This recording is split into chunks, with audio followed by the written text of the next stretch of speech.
Clear now. Clear by 2. This week on the Modified Minute. It's funny. I have an old 08 car that's got to get put together, and I told him when he gets it together, he can go down to Speedbowl and practice on Wednesday. But I'm not going to do it for him. I'll help him, but when he gets out there and buttons it up, he could make his debut on a Wednesday and see what it's like to drive a modified. Yeah. Well, so at the drivers' meeting, and I used this at Stafford as well years ago, and I believed it's true, continues to be true at Stafford, and it's clearly true of the Monaco Modified Tri-Track Series. It's not if you win, it's who you beat that defines you.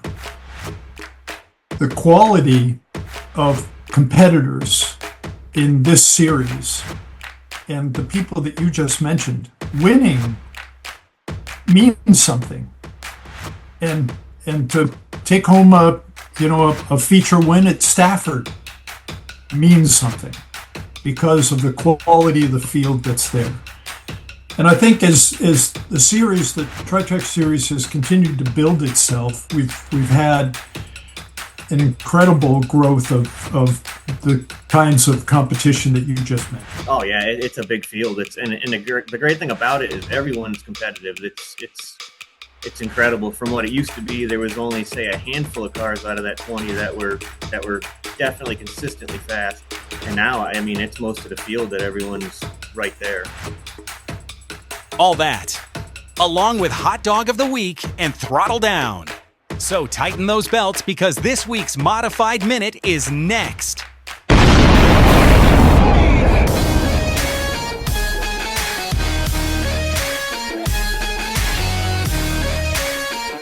They're called the Mod Squad. Ground pounders. The men that live by the grace of God and 600 horsepower. They are open-wheeled race cars, slung low to the ground and ready to rumble. Here they come to the stripe, down to the finish, checkered flag in the air. Bonsignor up the hill, here comes Salamito to the inside. Here comes John Beatty Jr. And off the corner, to the line they come. This is the Modified Minute. Go inside the world of modified racing with Jack Arute.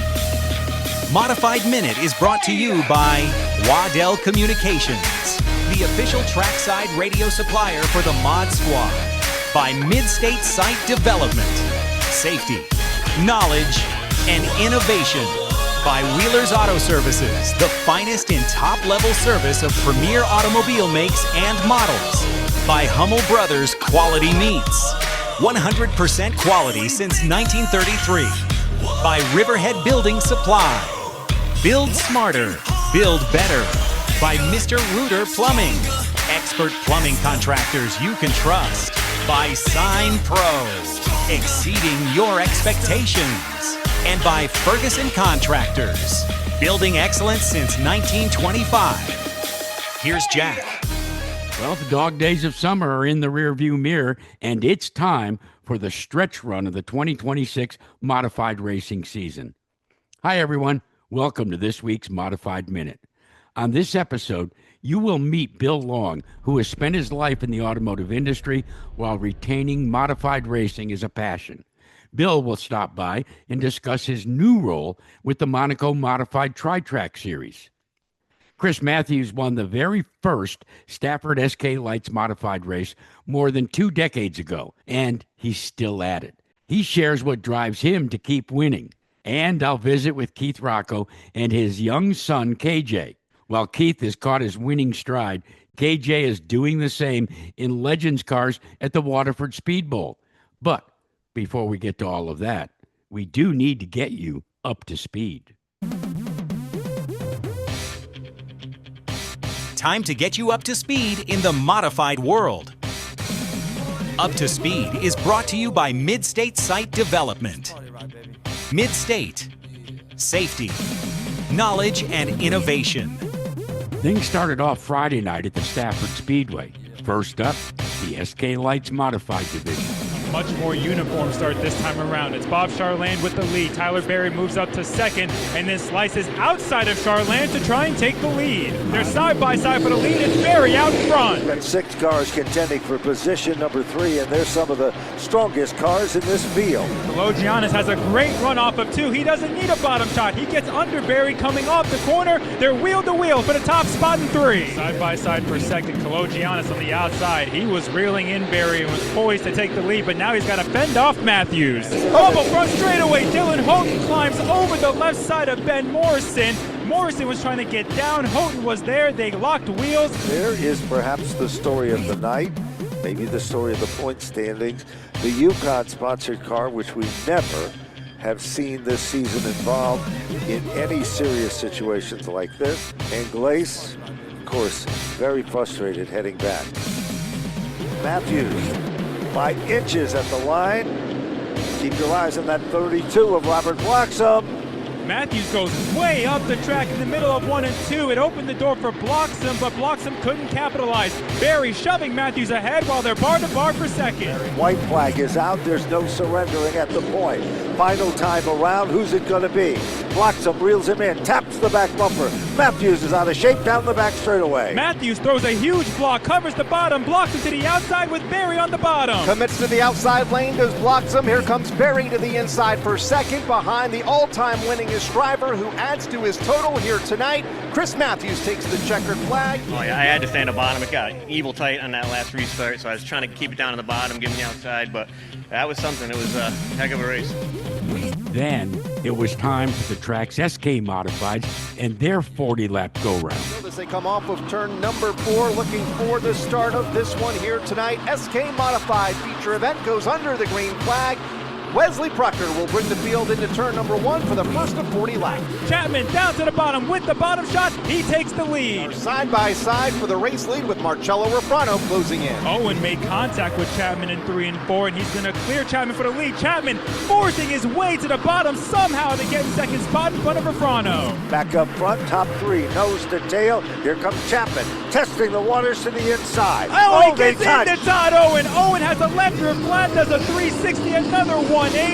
Pace car is in, looking for the restart. Still 31 laps to go here tonight in the SK Modified feature event. Marcello Refrano goes to the front of the field in car number 88. We'll pace him into turn 2. 2 laps to go here tonight as they go back to turn number 1. Marcello Refrano leads. Rocco unable to close in. Refrano's been hunted down by Rocco for the majority of the race, but he's able to hold off every move, and he pulls away by 3 car lanes. Took the lead after the leaders came together in the early half of this feature event. Was able to stay there off of turn number 4, and for the 3rd time this season, Marcello Refrano takes the checkered flag. That was a dogfight. I dreamed of racing like that with him for a long time, and it's pretty cool we got to do that tonight, but it wasn't easy, trust me. I was sawing down some pine in there tonight. This thing was all over the place, but you know, I got up on the wheel and just did what I had to do, you know, just had to be patient there with Tyler and Todd there in the beginning. I knew I had a good enough car. I seen the writing on the wall within the first couple of laps that it wasn't going to be good, so I stayed patient, and then as soon as I got out front, just tried to set my own pace and just, like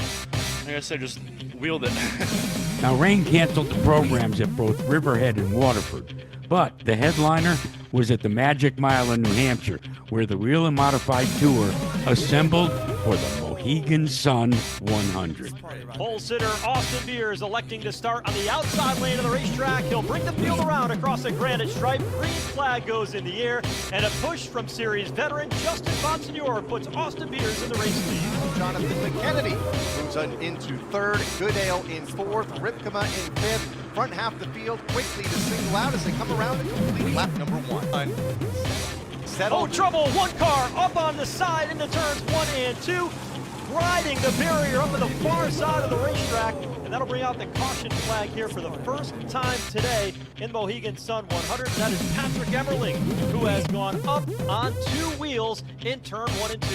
Oh, trouble down into turn number 3. 2 cars got together as they got into the corner. It was Dave Zapienza, a Hail Mary shot into Matt Hirschman. Hirschman not happy about it. Smoke and sparks flying in turn 3. It's Michael Christopher Jr. up to 3rd. Here comes McKennedy. Dive bomb move into turn number 3 to take the top spot away. No lead as they come back down to the stripe to complete lap 79, and it's the 79 out front. Oh my goodness. It is It's Austin Beers. Austin Beers with the opportunity to take advantage of the troubles for Patrick Emmerling. Just a decent finish inside the top 10 would certainly give him the point lead, if not give him a pretty significant point lead.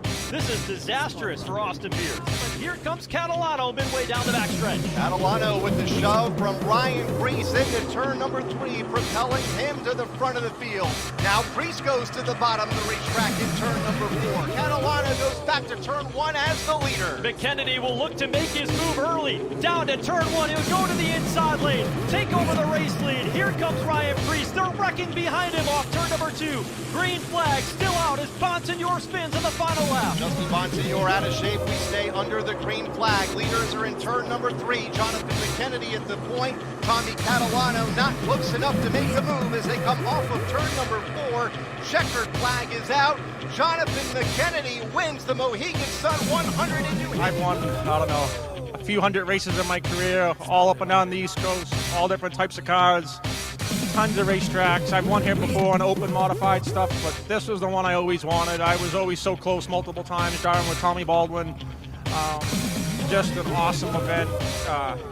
I'm speechless. You looked out there at the end because you ran out of fuel on the cool down lap. I did literally get in the checker flag and ran out of fuel. It was a gutsy call. At the end of the day, I knew what we needed for caution laps, and I was within 1 lap. We were within 1 lap figuring out, and we just, I don't know. Well, it may have been a short weekend of highlights, but now you can say you are up to speed. With the season drawing down, the title races are certainly tightening up. Let's take a look. Here's a look at the championship chases. Brought to you by Sign Pro, exceeding your expectations. The Wheeler Modified Tour standings got shuffled after New Hampshire. Austin Beers takes a 1-point lead over Patrick Emmerling, and McKennedy's victory catapults him into third, just 25 points off the top spot. Stephen Kopsick and Matt Hirschman round out the top 5. The next race for the Monaco Tri-Track Series is at Waterford on September 6th. So Jonathan McKennedy, Ronnie Williams, and Ron Silk remain in the top 3. The Smart Modifieds get back into action on September 5th with Danny Bone, Ryan Newman, and Jake Crum leading the standings. On the local track scene, Thompson's standings remain the same as their next event isn't until the middle of September. The Stafford's SK Lights, Nick Anglais's misfortunes, coupled with Tyler Berry's good fortune, moved Berry to the top spot with Anglais 28 points behind. They're followed by Dalton McCarthy, Chris Matthews, and Cassandra Cole. In the track's SK Modified standings, Keith Rocco padded his margin over Jonathan Pulio to 56 points, followed by Marcello Rafano, Todd Owen, and Glenn Green. With the rain at Riverhead, their crate modified standings remain the same as last week, with Michael Berner keeping his 7-point lead over Richie Davidowitz and 8-point lead over AJ DeSantis. In the track's Tour Type Series, Owen Grennan leads Mark Stewart, Chris Young, Chase Brennan, and Matthew Brody. The standings for Waterford's SK Lights division remain the same as last week, with Robert Bloxham III, followed by Kevin Cormier, Kevin Davis, Will Anderson, and Vinny Rapocchio. And finally, in Waterford's SK Modifieds, it's Anthony Flannery, Todd Owen, and Nicholas Hovey keeping control of the top 3 spots.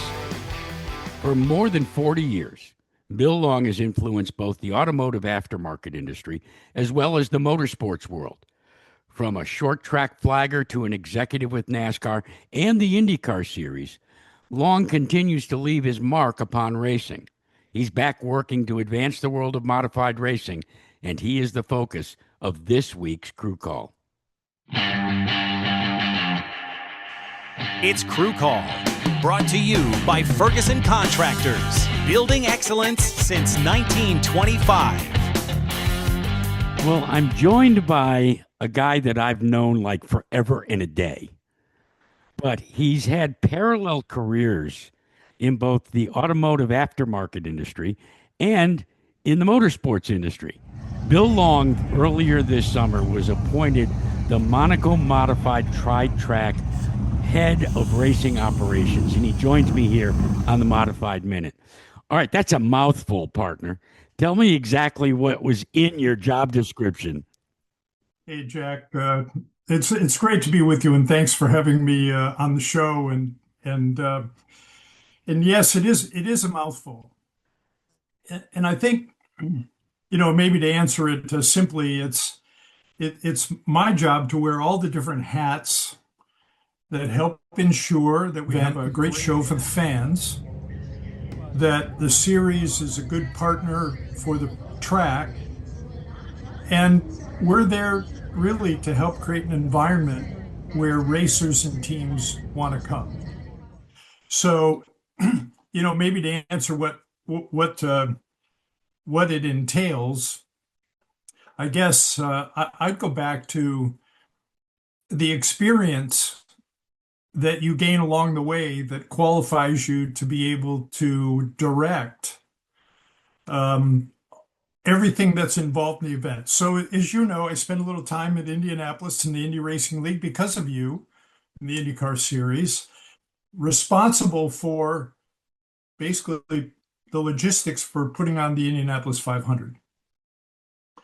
And starting from a very early age, selling newspapers up and down the grandstands at Riverside Park, being a chief starter at Riverside and Stafford Motor Speedway, Thompson, the race director at Waterford, IndyCar, and responsible for as a corporate officer for NASCAR for the weekly racing series. I think I've worn every hat, including being the chief scorer at Utica Rome Speedway along the way. Wow, I didn't know that one. Yeah, along the way when I was living in Syracuse, I was the chief handicapper and scorer at Utica Rome. And following in the footsteps of my dad, as you know, he did that for over 25 years. So understanding all of the different complexities of what could go on during an event. And then the tough part comes when things don't go like they should. So having the experience, the consistency of race procedures or race calls, and already understanding a plan B when those things arise. So in essence, there's a liaison between Renee Dupree and Ed Bennett, and all the officials and the series and the drivers and teams to ensure we put on a great show for the fans. I know you know this, but sometimes when you have all those different stakeholders, it's akin to herding cats because each has a specific list of things that they want, as selfish as they may be. So do you find yourself sometimes having to weigh both the pros and the cons of the input you're getting from a specific stakeholder? Only every other minute. No, it's interesting being new to the Monaco Modified Tri-Track Series. The culture within the series and the community. I can't tell you how many people have come up to me and complimented how much they enjoy the environment and the series. So there hasn't been a lot of negotiating, if you will, or silos. It seems that that everybody has been very supportive of the same goals. How do we put on a great event?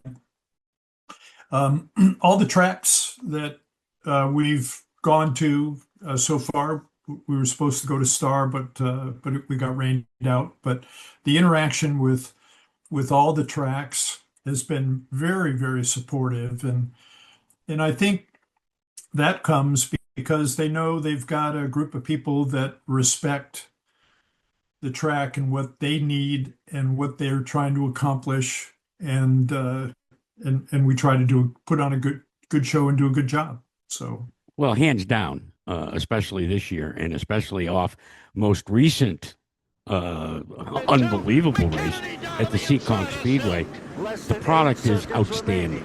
The cooperation that I see you getting, both from, the drivers, the owners, and even the fans with the institution of things like the Kids Club. But I want to go back and draw upon your experience as a motorsports executive, as an aftermarket executive, and when you survey the landscape of modified racing, what do you see that you think needs to be improved upon? What do you see that you think offers you the opportunity to put your signature upon it in the coming months and years? Yeah, it's a great question, Jack. I'm of all the things I've been involved in motorsports, I'm a modified guy, as you know, and deep at heart, and always will be. When I went to IndyCar, I said there were only two problems that open wheel racing needed to solve. One, people didn't know about open wheel racing, so when is it on? How do I see it? What are the dates? Where are they running? And then two, people didn't care. So people don't know and people don't care. And that's the second part is tougher. When we look at modified racing today, I think there is an opportunity to reinvigorate why people should care. And I go back to the entertainment value of the sport. I was somebody the other day about the Savannah Banana baseball team selling out Fenway Park, and Humpy Wheeler and what his magic, creativity, and marketing. So I think there's an opportunity to bring some of that thinking without losing why we're there, and not turn it into a circus, but create that big event atmosphere. And I shared with Renee just the other day, I said, we've got a kids club, we've got a chief starter. Why don't we put the chief starter in the kids club and teach the kids how to flag, create a honorary starter backdrop, and create the next crop of flag men and women, start them at an early age. I mean, the experiences that you take back, and I've found there are 5 or 6 components that are critical for a successful event. 1, I want to be entertained. 2, I want to be inspired. We do the national anthem at events. Sometimes we have a color guard. Those moments have the opportunity to create inspiration. I want to be in the know. I want to feel connected. I want to have a shared experience. I want to enjoy it with my friends and talk about it afterward. So I think promoters, series organizers, and things need to be intentional in checking off the box of each one of those things. How are we going to ensure this? When we talk about I want to be inspired, I go back to, my early Spring Sizzler days when you started playing the theme song from Shaft, and the chills went down everybody's, body in the grandstand. We missed that. We're missing that component. So I'd say that would be one. And, some of the tracks we've seen over the long period of time that you and I both have been involved in this sport, I can rattle off the names of a dozen tracks that don't exist anymore. And fortunately, the ones that remain are working hard, but there's a new group of fans There's a new way to reach fans. The media has changed, as you know better than anyone.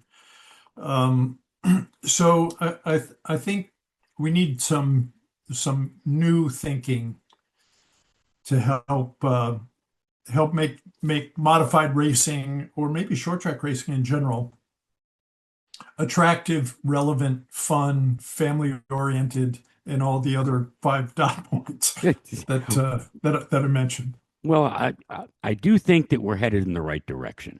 Shows like this. Look, this is a labor of love because, like you, I love modified racing and telling the stories of the people, both that wheel the cars but are behind the scenes, you name it. But the other thing is that I'm beginning to see, like at the end of the Seekonk race, 2 of the 3 drivers there are the best of friends, okay? And they battled it out. Ronnie Silk and Steven Kopsik, they've known each other since they were little tykes. And they did. And then you have Jonathan McKennedy, who couldn't get out of his own way. And you had a flying wedge of excitement. And the beautiful thing to see afterwards was just how excited they were to put on a show for the fans. They now feel like they have a stake in it. It's not just going to the payoff window and getting 10 grand. Yeah. Well, so at the drivers' meeting, and I used this at Stafford as well years ago, and I believed it's true, continues to be true at Stafford, and it's clearly true of the Monaco Modified Tri-Track Series. It's not if you win, it's who you beat that defines you. The quality of competitors in this series and the people that you just mentioned, winning means something. And to take home a feature win at Stafford means something because of the quality of the field that's there. And I think as the series, the Tri-Track Series, has continued to build itself, we've had an incredible growth of the kinds of competition that you just mentioned. I also, to balance that, at IndyCar back in the day, in the early Indy Racing League days, we used to promote, before I got there, we used to promote the greatest racing on the planet, the most lead changes, the fastest cars, the most side-by-side racing. And I challenged the brand positioning and the relevance that if great racing was what fans wanted, then the Indy Racing League TV ratings would be out of sight, and all the grandstands would be full. So, granted, you have to have great competition, a great product, but in my opinion, it's not enough. Fortunately, we had a great event, and we're all going, boy, I want to see more of that, and the fans want to see more of that. But well, I think the odds are very strong that they will, with the remainder of the races this year. It's good to have you back home. I think that big fat check you're getting from the Monaco Modified Tour will probably buy you, won't even get you a Starbucks coffee. So maybe a couple of Dunkin' Munchkins. But it's good to have you on board, and I appreciate your visiting with me here on the Modified. Always a pleasure, Jack. You do a great job. Yeah. Well, so at the drivers' meeting, and I used this at Stafford as well years ago, and I believed it's true, continues to be true at Stafford, and it's clearly true of the Monaco Modified Tri-Track Series. It's not if you win, it's who you beat that defines you. The quality of competitors in this series and the people that you just mentioned, winning means something. And to take home a a feature win at Stafford means something because of the quality of the field that's there. And I think as the series, the Tri-Track Series has continued to build itself, we've had an incredible growth of the kinds of competition that you just... Sometimes a spotter has to do more than just keep his driver up to date on who he's racing against. He needs to calm his driver down, especially when things are not going the way the driver wants them to. In this week's Throttle Down, Matt's father, John, plays both roles. This is Throttle Down Time, where you get to ride along inside a modified. Brought to you by Waddell's Communications, your Northeast trackside dealer for radios and repair.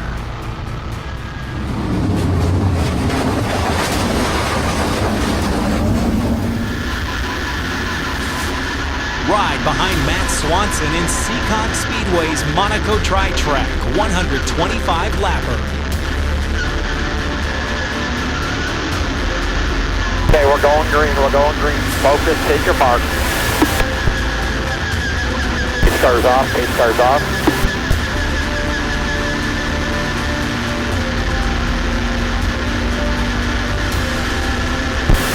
Be ready. Go. Everyone's rolling 2x2.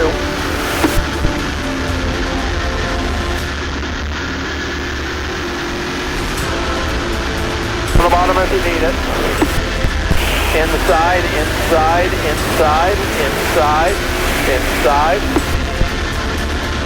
2x2 inside.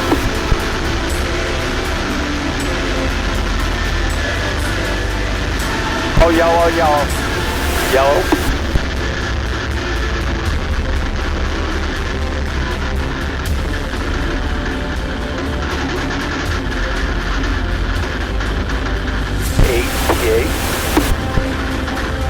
Don't snug. Yeah, too tight, way more. It is just like it was when we got here.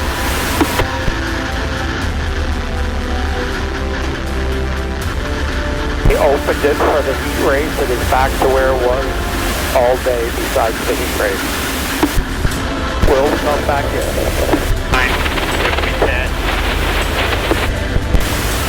You are fine. Lap 6. Put your brake bias if you need it. Lights are off. We're going green here. 6 laps down. 120 to go. Jet pinch. Be ready. Go.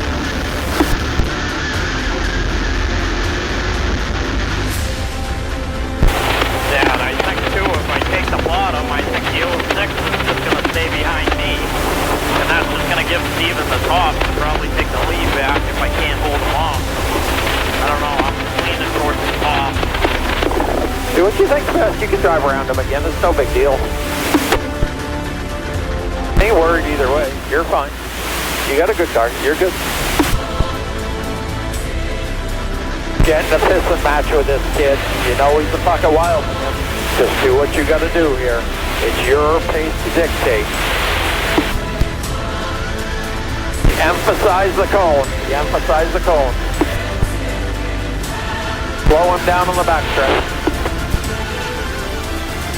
You got the 76, the 39, the 06, and the 1.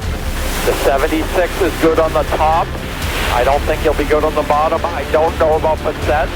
I believe they have tires. But you'll be fine.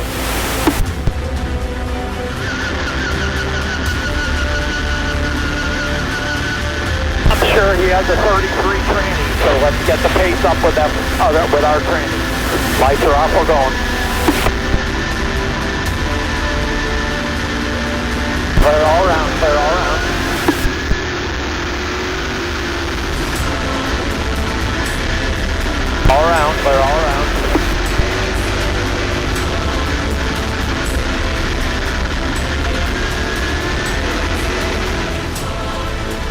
Clear. Inside. Another one coming.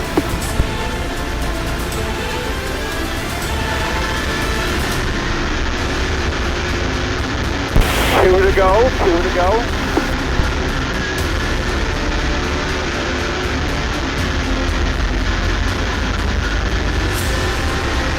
Another lap car on the bottom.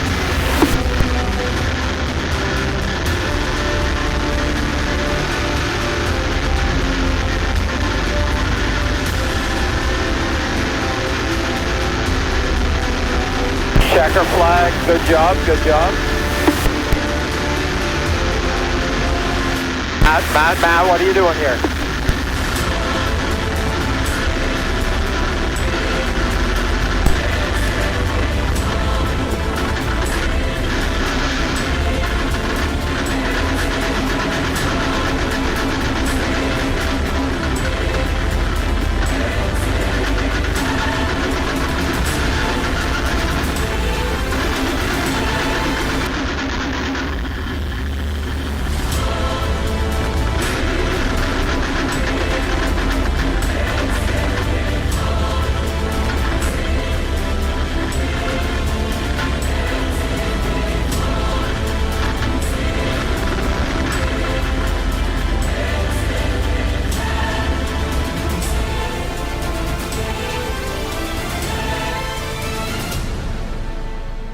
Years ago, Chris Matthews won the very first SK Light feature at the Stafford Speedway.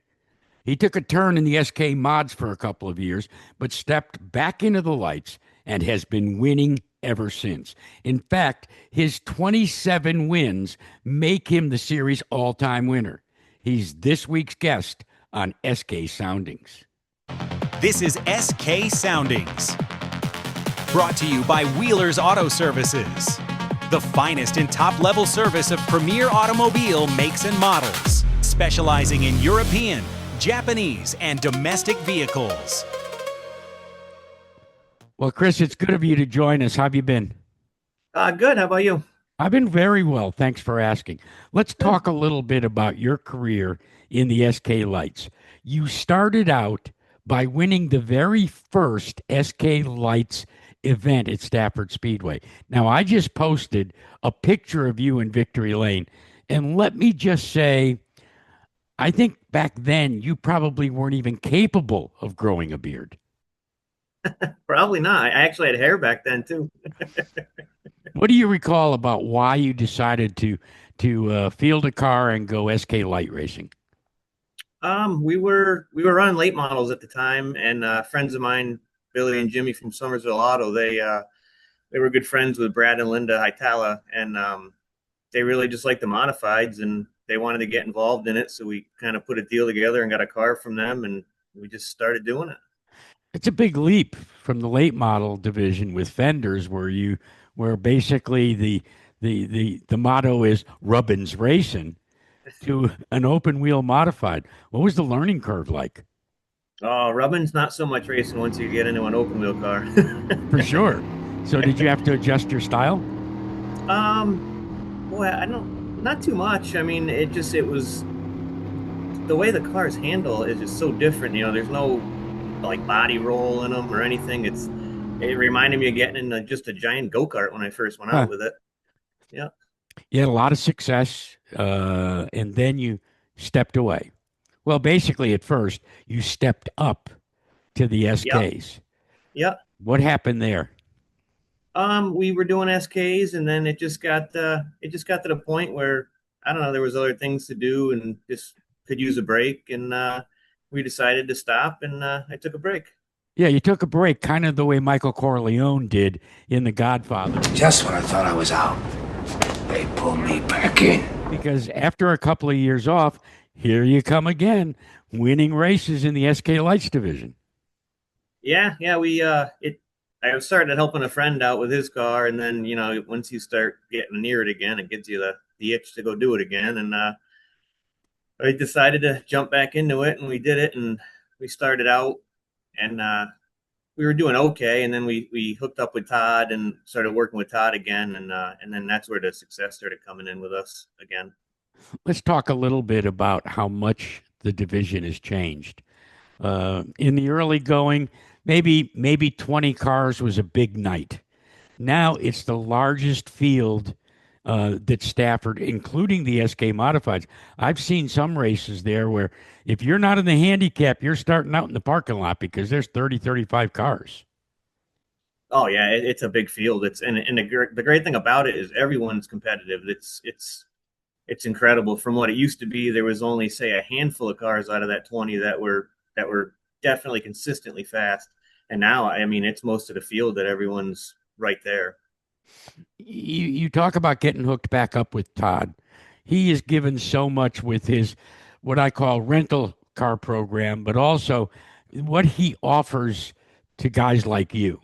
How helpful and in what areas has Todd Owen and Chassis Pro made you a better competitor? I mean, the car, when I switched over to his cars and, you have the support there with them and the backing, like they're always willing to help, share information, and just keep you in the right direction. I mean, it's huge, and he's a good coach if you need it. I mean, anything, You're telling me you still need coaching? Once in a while. Well, I was gonna say, I think you could teach a lesson to some of those young bucks that are out there, because one of the things that I notice is, look, it's only 20 laps, so I can understand how a young driver gets it in his head that I've got to use the loud pedal from the drop of the green flag. But then I watch you, and you're like that wily old veteran where if the lanes are blocked up, well, I'll be a little patient. And to me, it looks like you don't go racing until about the halfway mark. Yeah, I mean, you got to try to see where you're at and take what you're given that night. I mean, you don't always have what you want, but you got to drive what you got, right? And sometimes the seas open up and you can just get going.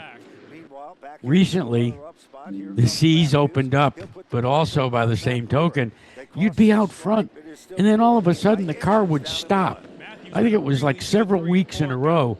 That had to really befuddle you. Did you finally get to what the problem was, or the fact that the last race was fogged out at 10 laps? You didn't go the full 20 lap distance. Yeah, I'm still nervous about going 20. I mean, I know we can do 10 now. That's a good feeling, which is more than a normal. I think we've been going like 6, sometimes 3. Yeah, I think we've got it figured out. We've changed everything. There's really nothing left to change. So I'm hoping that that's behind us, but time will tell. You hope that you've changed. So I'm listening to you, and I think that's code speak for, yeah, we were forced to change everything because we don't know what it really was all about. Am I in the right ballpark? Yeah, because you don't know what's causing the issue, so you go through everything. I mean, you strip it down to nothing, and you start from scratch again and put everything back in new and redone and hope for the best. Everybody talks about, especially at Stafford, that the SKs are so close and so very competitive.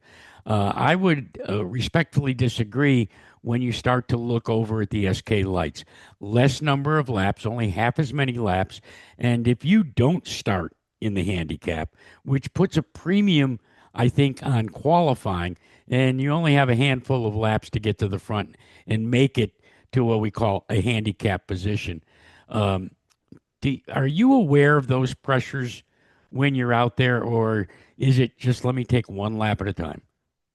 I mean, the pressure's always there a little bit. Like you said, you want to be in the handicap because it is such a short race, and you only have so many laps to get, towards the front. And so, I mean, it's always in your mind, but you still got to just take it one lap at a time. I mean, that's for sure. It's a spec motor. It operates differently than an SK. On an SK, you're on and off. But I've always said that the spec motor in the SKs, you got to keep it wound up.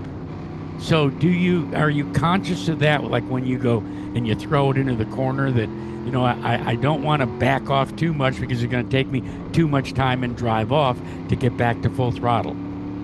Yeah, I mean, if you have to check up, it's tough to get it rolling again. It's such a momentum division that it's when you lose a little bit of it, it shows, and then it takes you another lap to get back to where you were. Both men and women are now competing at the high level at Stafford, and the ladies are doing a hell of a job in the SK Lights. And we've already had one graduate. She was the champion last year, and all of a sudden she's moved up to the SKs. When you look at the youngsters, and they're all, here's a newsflash, they're all a lot younger than you are. That's for sure. Do you think that this has got forebodes a good future for the SK Lights division? Oh, definitely. It's done nothing but grow since it started. And I mean, that's a good thing for the track, the division, the fans, the competitors. It's getting bigger and bigger every year. Chris, what's on your bucket list? What would you like to check off before the season's out? I don't know, maybe another win if we could pull it off and try to get a little further forward from where we are now compared to where we were in the beginning. Well, I'll submit to you, you might want to consider too, go 20 full laps. That would be huge. That would be big, wouldn't it? It might wear me out now. I'm not used to it. How long are you going to stay at it, my friend? I honestly don't know. I mean, it's always been said when it's fun, we'll keep doing it. I really don't know. I don't know what the future's looking like. Well, I appreciate you stopping by. I know you've had a busy week with school and everything else. But look, you're going to go a full 20 laps. In fact, you're going to go 22 laps. And here's why. Because you take the checkered flag, you got to go all the way around. Then you come on pit road, and then you got to go get the ride height check. And then you got to make another lap to get to victory lane. How's that sound? I like that one. Chris, I appreciate you. Thanks so much. You're very welcome. Thank you for having me on.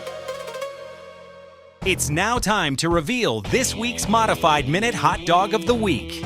Someone who stood above the rest. Brought to you by Hummel Brothers. Quality Meats. The top dog in modified racing. 100% quality since 1933. Tommy Catalano has raced at the New Hampshire Motor Speedway every year since 2018. Over the previous 8 outings at the Magic Mile, though, the Ontario, New York native has scored only 2 top 10s and a career best 6th all the way back in 2021. That all changed this year when Tommy was at the front of the Mohegan Sun 100 going into the final lap. Tommy Catalano goes back to turn 1 as the leader. McKennedy will look to make his move early. Down to turn 1, he'll go to the inside lane, take over the race lead. Here comes Ryan Priest. They're wrecking behind him off turn number 2. Green flag still out as Bonsignor spins on the final lap. Justin Bonsignor out of shape. We stay under the green flag. Leaders are in turn number 3. Jonathan McKennedy at the point. Tommy Catalano not close enough to make a move as they come off of turn number 4. Checkered flag is out. Jonathan McKennedy wins the Mohegan Sun 100 in New Hampshire. He finished with a career best 2nd place finish. You know, his spotter said to me, he goes, you got a plan? And I said, I've never been in this position before. This is the first New Hampshire race I've ever finished without, an issue, whether that be a tranny, a motor. Last year we crashed, and we limped across the line, but this is the first one we finished. So that effort earns him this week's Hot Dog of the Week award.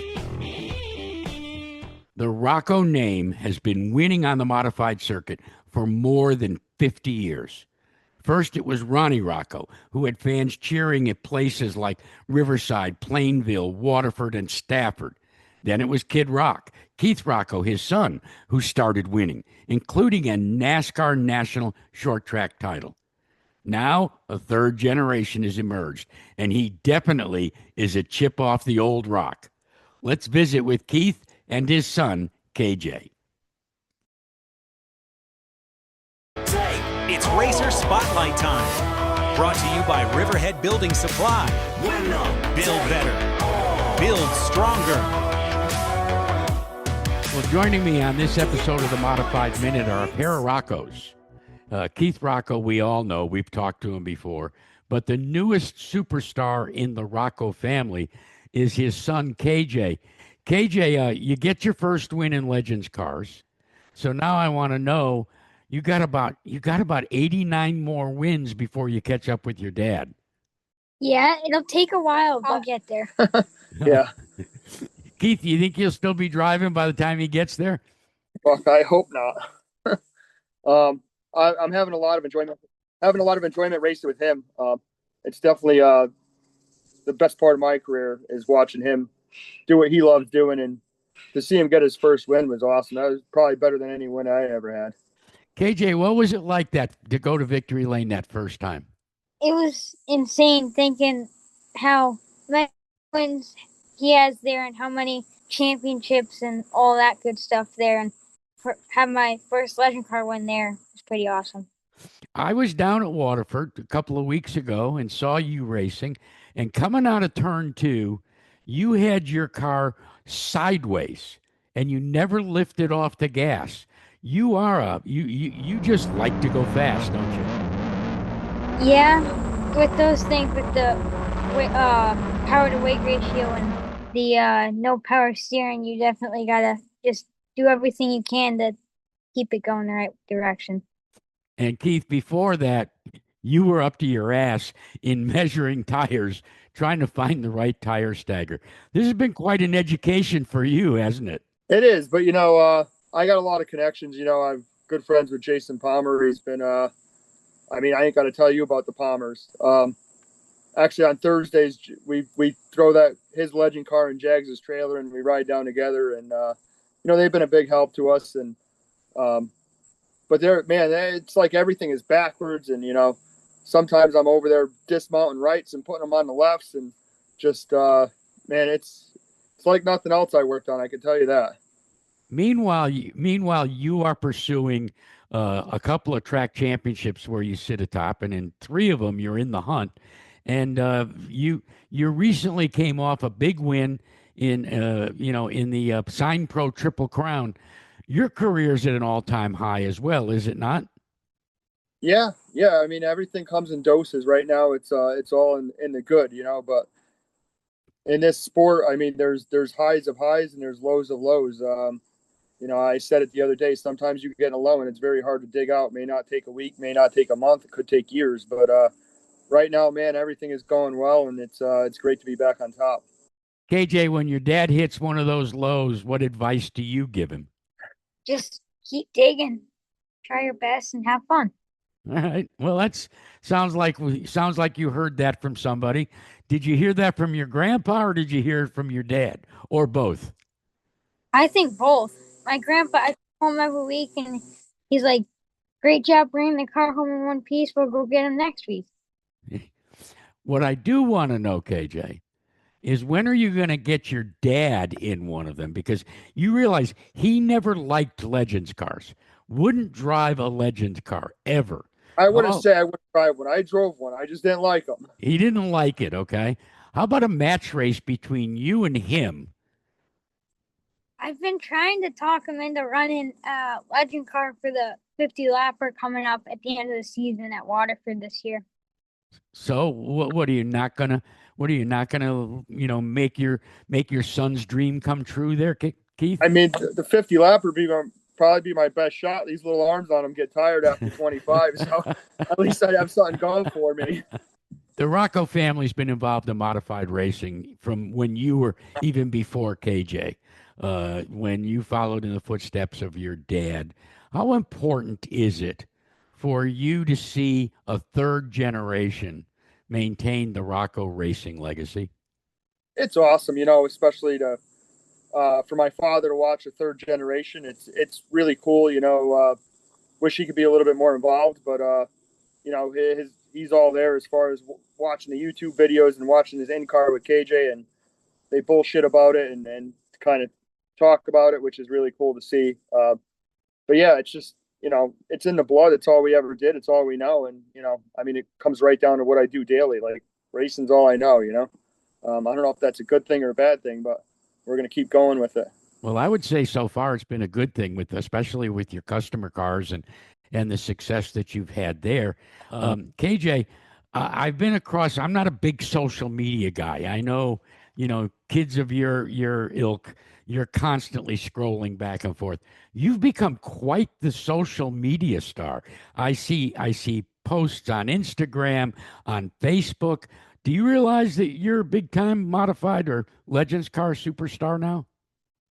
Yeah, like just my friends when we play the racing simulator, they're like, "You're gonna be one of the best players on here," this and that, and they're always saying how how big of a superstar I am, and I just really appreciate it. Keith, he does more PR than you do. He's got somebody that takes care of him for him. Wait a minute. Night market. Yeah, he ain't. Listen, he don't even have Facebook on his phone. You're telling me that he already has people. I mean, yeah. My wife. Listen, my wife's in charge of that. She told me she was going to do it. I told her, sounds like a waste of money. But it's whatever. It's what she wanted to do. So she has somebody on it for him. Well, it really is having an impact. I think the next question for you, Dad, is at his age, he's got probably a couple more years where he has to be left in Legends cars. But what's the long-term plan? When will you at least let him get in and maybe shake down an SK Light? It's funny. I have an old 08 car that's got to get put together, and I told him when he gets it together, he can go down to Speedbowl and practice it on Wednesday. But I'm not going to do it for him. I'll help him, but when he gets out there and buttons it up, he could make his debut on a Wednesday and see what it's like to drive a modified. So KJ, when are you going to finish the job? Hopefully soon. Being a kid is kind of getting in the way a little bit. You know, you're only young once. He does a great job working on it and understanding it, and right down to even the day you were there, we came in from practice and he was talking, it was too tight, and I said, let's make a wedge adjustment, and I jacked it up and I made him do it, so he understands, and it processes it in his head, so next time he understands what needs to be done and what it does and why it does it, and is it going to benefit us or not. Keith, go get some championships, and KJ, go get another win. We'll work on your dad to racing that 50-lapper, okay? All right. Before we go, it's time for another chapter of Either Or. And this week, it's Jonathan Pulio's dad, Ed, who occupies the seat for a very special Racers Only edition. It's Either Or, where our guest must choose one or the other. Brought to you by Mr. Rooter Plumbing. Expert plumbing contractors you can trust. This week, it's a special Racers edition. All right, Ed, you're a racer, so I thought you would be the appropriate guy to participate in what I'm calling Either Or, the Racer Edition. Here's how it works. I'm going to give you two choices, and then you get to pick one. That's why it's called Either Or. Are you ready? Okay. I think so. Okay, a simple pit card, or in your wildest dreams, having a multi-level pit central like they have at the cup level. Oh, a simple pit cart all day. All right. A large race shop or a small race shop? Large race shop, because I make a mess and I need room for all my mess. Okay. If you have to choose one, either brand new tires or a brand new engine. Oof, that's a tough one. I'm going to go with the tires. Why? Because the tires are what's between the car and the racetrack, and you could have all the engine in the world. If the tires aren't there, you're not going anywhere. All right, this one is a hypothetical. Either a pit stop where you're allowed to change tires, or pit stops where you're not allowed to change tires.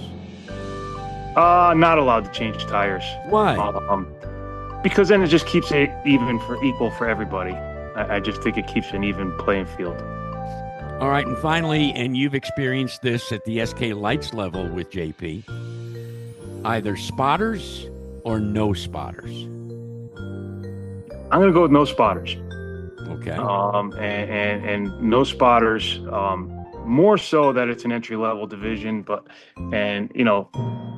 it's kind of complicated, but I have experienced a lot where the spotters try to drive the car, and let's face it, the SK Light, the intent of the SK Light was originally to learn.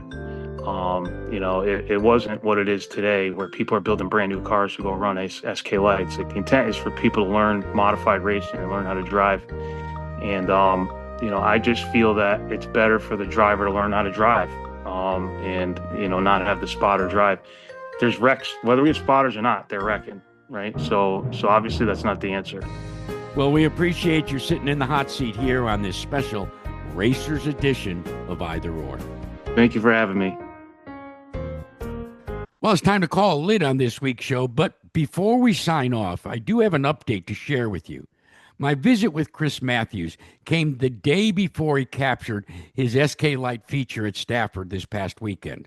You see, I was in Washington, D.C., working the Freedom 250 Grand Prix, but no more than 5 minutes after Matthews' win, I received a text from Chris that simply said, "I made those 22 laps tonight." Yes, Chris, you did. Make sure that you come back next week when I'll have another episode of the only podcast 100% devoted to the world of modified racing, the Modified Minute. This has been the Modified Minute.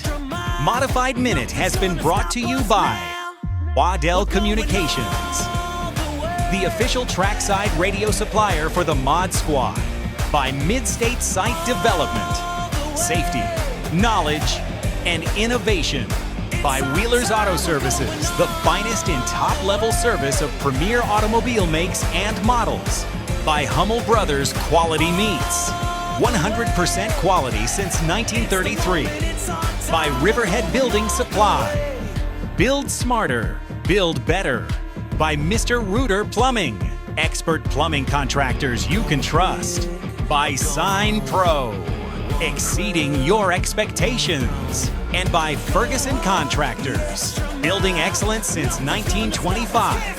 Video provided by NASCAR, Monaco Tri-Track, NESTN, Race Day CT, and Flow Racing. Want to get in touch with us? It's easy. Email us with your comments and suggestions. Our email address is modifiedminute@gmail.com, or you can instant message us at Modified Minute.